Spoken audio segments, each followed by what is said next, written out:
Sungguh Anda Ya, berani-beraninya sama Muhammad.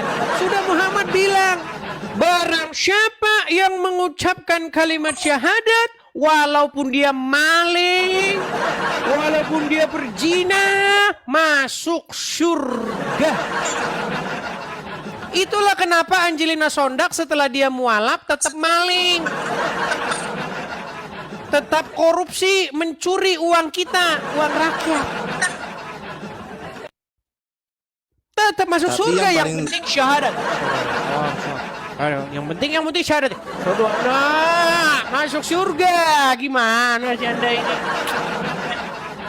Berani-beraninya Anda mengatakan Islam menjauhi segala larangannya. Islam Gimana? itu hanya punya 5 rukun saja dia. Nggak ada yang lain. Kalimat syahadat, puasa, pokoknya 5 rukun Islam itu saja, tidak ada yang lain. Bang, Muhammad berkata dalam sebuah hadis, baru saja datang kepadaku Jibril, kata Muhammad. Dia membawa berita gembira. Barang siapa yang mengucapkan 2 kalimat syahadat, dia masuk surga. Ada sahabat protes. Merasa heran sahabat itu. Walau dia berzina, walau dia mencuri. Ya, walau berzina, walau mencuri. Bahkan Allah akan memusnahkan manusia kalau manusia itu nggak bikin dosa. Makanya Allah ini menurut sudut pandang Bible, Allah ini tiada lain tiada bukan adalah iblis. Nih, saya tunjukkan. Kalau Anda tidak bikin dosa, dimusnahkan sama Allah. Perhatikan. Ya. Perhatikan ya. Saya tunjukkan. Apakah benar Bang Allah akan memusnahkan umat kalau umat tidak bikin dosa? Mereka nggak percaya, disangkain saya ngada-ngada. Teman-teman ingat, Edis TV kalau ngomong tidak pernah ngada-ngada. Memang terkesan seperti mengada-ngada, terkesan seperti omong kosong. Tapi jangan, nanti dulu saya akan tunjukkan. Perhatikan. Ini hadisnya ya. Betul? Dalam hadis riwayat Imam Muslim nomor 2749. Apa kata Muhammad? Dari Abu Hurairah, dari Nabi SAW, demi zat yang diriku berada di tangannya, jika kalian tidak berbuat dosa, Allah akan hilangkan kalian. Dan Allah akan datangkan kaum lain yang berdosa. Lalu mereka minta ampun kepada Allah, lalu Allah pun ampuni dosa mereka. Jadi kalau nggak berdosa, Allah nggak punya kerjaan nanti ngampun-ngampunin dosa.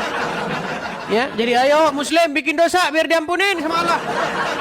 Ayo Muslim korupsi biar bikin dosa, biar nanti Allah ada kerjaan ngampunin dosa kalian. Nih, perhatikan ini. Ya. Ini Allah akan memusnahkan, dimusnahin kalian kalau nggak bikin dosa. Coba nih, ya, saya bacakan lagi hadisnya. Disangkain kita bohong-bohong, saudara-saudara. Perhatikan. Saya akan bacakan lagi hadis yang lain ya. Nih, demi zat yang jiwaku di tangannya, seandainya kamu tidak berbuat dosa sama sekali, niscaya Allah akan memusnahkan kamu seluruhnya. Dimusnahin sama Allah kalau kamu bikin dosa. Berani-beraninya Anda mengatakan Muslim itu menjauhi larangannya, mengikuti perintahnya. Yang ada kamu dimusnahin kalau kamu gak bikin dosa. Kalau kita bikin dosa itu yang dimusnahkan, Pak. Dia. Ini sebaliknya. Saya Anda percaya dengan omong Muhammad? Lihat, dengarkan saya di ini kata guru saya ini. Ini Islam ini Itu jalan kan kata guru kebenaran. Anda, bukan kata hadis. tinggal saya yang ngomong ini Pak, sebentar aja. Silakan. Tadi kan Silakan. Bapak sudah ngomong, tinggal saya. Silakan. Nah, kata guru saya ini Islam ini jalan menuju kebenaran. Kita kerjakan yang 5 ini saja. Masyahadat, puasa, pokoknya rukun Islam yang 5 itu saja. Lurus sudah nggak ada yang lain. Kalau Al-Quran itu dia nomor 2 dia, walaupun dia wahyu tidak bisa dirubah, tidak bisa dipakai juga. Kalau tidak melakukan salat, apa itu tidak begitu caranya. Oke, berarti hadis tadi Anda tidak percaya. Tidak pakai. Oke, berarti Anda setuju bahwa hadis harus dibuang dari rumah orang Islam? Al-Quran ini. Sebentar. Anda setuju itu tidak kalau hadis harus dibuang dari rumah orang Islam? dibuang, lain aliran dia. Nah, tuh. Bukan saya yang mengatakan ya.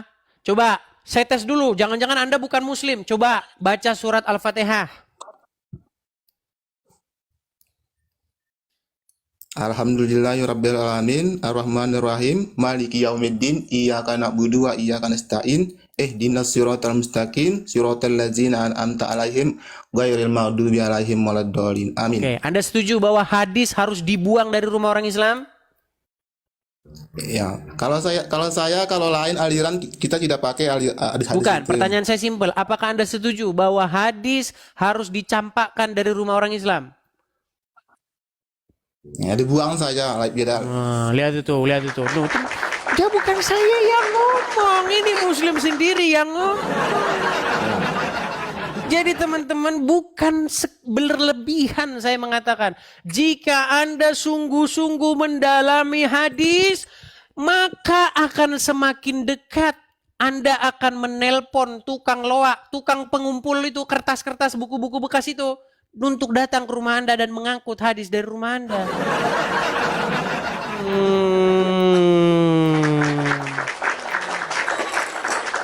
Enggak, beda aliran saja. Kita beda aliran, kalau jarang macam-macam hadis itu beda alirannya. Ya, jadi Mereka intinya berhak begitu Bang. menggunakan Isi hadis itu. memang seperti itu. Ya kan? Nanti Anda bikin dosa sebesar gunung ditanggung sama Wahyudi dan Nasrani. Menurut hadis, kalau orang Muslim bikin dosa, yang jadi penebusnya, yang jadi nanggung dosanya itu orang Yahudi dan Nasrani. Tidak benar itu. Loh, dia gimana saya sendiri tunjukin yang- hadisnya? Mau saya tunjukin lagi hadisnya? Enggak, kalau di sini kalau orang Islam menurut saya ini berdosa satu kali, misalnya dia membuat tempat perzinahan, maka dosa itu akan bertambah beribu-ribu kali lipatnya. Dapat dari mana Anda? Ya begitu kata guru saya. Oh, dari tadi guru terus. Dalilnya bukan guru, dalilnya itu haruslah apa yang tertulis di dalam Quran dan apa yang tertulis dalam hadis. Nih, saya tunjukkan lagi nih dalilnya. Makanya kalau Angelina Sondak korupsi teman-teman, Angelina Sondak like. Kayaknya sipek banget lu sama Angelina Sondak. Saya hanya mengambil sampel seorang mualaf, teman-teman. Perhatikan. Lihat ya. Ini hadis nih. Dari Abu Musa Al-Asy'ari dan seterusnya. Pada hari kiamat nanti Allah menyerahkan seorang Yahudi atau Nasrani kepada setiap muslim. Lalu berfirman, inilah yang menjadi tebusanmu dari neraka. Nah. Ya tinggal muslimnya aja yang memilih mana yang benar masuk akal, itu kan gak mungkin, itu hal bodoh itu. Iya. Tapi itu sudah banyak Di makan sini- korban, Bang. Sudah hadis-hadis seperti itu sudah banyak makan korban. Sudah berapa banyak muslim yang mereka kalau ketemu orang Yahudi Nasrani, mukanya, kafir. Jangan mau. Ya, mungkin mereka kerjaan Habib itu mereka dimanfaatkan seperti itu. Kalau kata guru saya itu Islam itu hanya mudah sekali dikerjakan, hanya 5 ini saja, naik haji, puasa, nggak ada bedanya, cuma sholat itu aja yang berat, orang bikin berat atau Bang. lainnya itu. Sholat itu, Bang, cuman buat orang kaya doang. Ya benar. Iya, orang nggak punya apa bisa, Bang, sholat, Bang. Orang yang cari nafkah Ya, sampai betul. berkeringat mana bisa. Ya Nggak bakal Betul bisa. itu. Orang lagi, Bang, nasi goreng 3 bang. Allahu Ya. Akbar. Mau ditinggalin? Ya bubar semua, pelanggannya lari semua. Gimana? Orang udah lapar, nggak mungkin nunggu. Orang kalau udah lapar emosi. Gimana? Orang dagang malah sholat nih orang ini gimana? Saya udah pernah kayak begitu, Bang. Saya datang ke warung ke apa? Warung bakmi.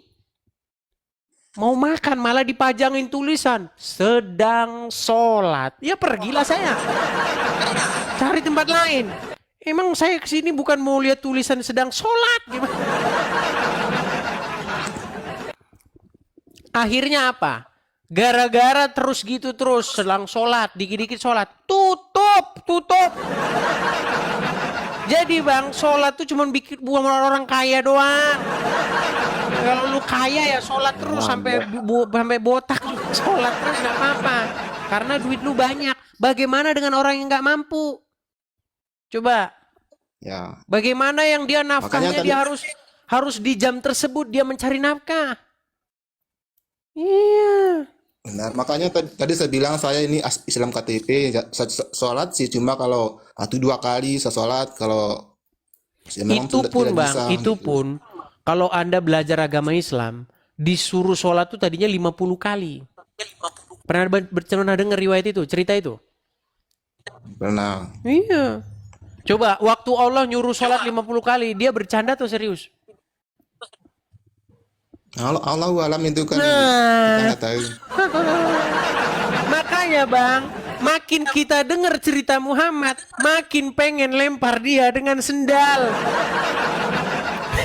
Gak percaya Anda ini. Loh, dia bilang kata Muhammad, saya naik ke Sidratul Muntaha. Disuruh saya sholat 50 kali sehari. Nggak nanya, Nabi, wahai Nabi, itu waktu Allah nyuruh sholat 50 kali dia beneran tuh serius tuh. Bayangin bang, sehari 24 jam, setuju? Ya. Setuju? Ada nggak Ya, orang setuju, yang 24 jam melek? Maksudnya rutin begitu melek terus umur hidupnya 24 jam? Nggak mungkin. Nggak Sedangkan mungkin. lima waktu saja Pasti orang tidur. susah. Artinya kita potong waktu itu untuk tidur. Tidur berapa jam? Taruh berapa jam orang tidur normalnya sehari? Ya 2 jam. 2 jam ya nggak cukup bang, orang tidur 2 jam. 2 jam. 2 jam. Nggak 2 jam cukup. kalau 2 jam kalau siang. Kalau siang 2 jam, kalau malam itu biasa 4-5 jam. Nah iya sekitar segitu. Orang tidur tuh kurang lebih 7 jam. Kurang lebih dalam satu hari. Rata-rata orang tidur segitu. Berapa hari orang kerja rata-rata? 6 jam juga ya. 6 jam. Kapan dia makan? Kapan dia mandi? Kapan dia ngurus anak? Jadi Allah itu waktu dia nyuruh sholat 50 kali, mungkin dia lagi. Nanti kalau saya bilang, nanti dibilang penistaan agama. Makanya bang, cerita-cerita dalam Islam itu makin dibaca, makin membuat orang ingin meninggalkannya. Makanya saya bilang orang masih Islam tuh karena dia nggak tahu, dia Islam tuh dia nggak tahu, cuma ikut-ikutan. Gitu loh. Ya. Kata guru saya sih nggak usah dikerja Alkitab itu Al-Quran itu nggak usah tetap pelajari. Yang penting kita kerjakan sini saja sholat, Iya, haji. nggak usah Itu dipelajari. saja. Kalau Nggak ada yang dipelajari, lain. Itu sudah pasti benar. nanti ujung-ujungnya Anda campakkan ke tong sampah. Pegang omongan saya kalau tidak percaya. Akan Anda campakkan Al-Quran itu ke tong sampah kalau Anda baca terus, Anda pelajari terus. Tapi Ya, Al-Quran jangan itu kan dibaca Arabnya. Kalau dibaca Arabnya ya.